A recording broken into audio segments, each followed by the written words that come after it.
Marc, chapitre 4, versets 26 à 41. Il dit encore: Voici à quoi ressemble le royaume de Dieu. Il est semblable à un homme qui jette de la semence en terre, qu'il dorme ou qu'il reste éveillé.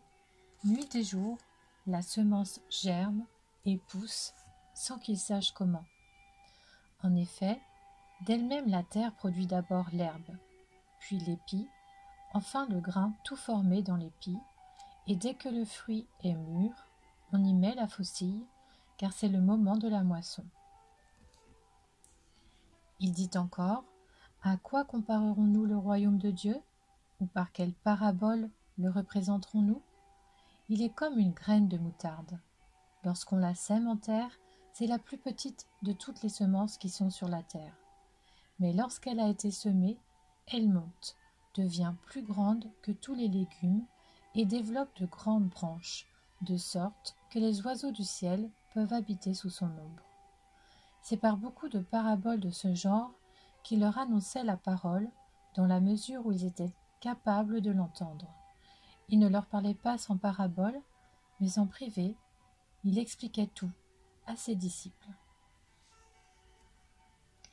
Ce jour-là, le soir venu, Jésus leur dit: Passons sur l'autre rive.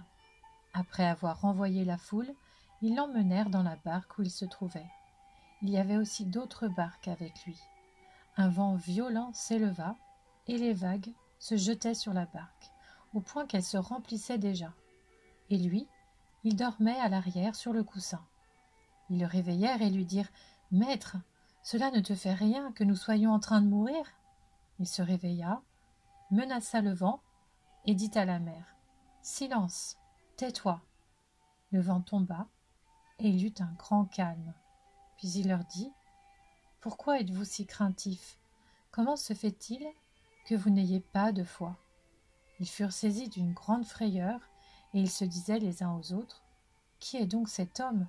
Même le vent et la mer lui obéissent.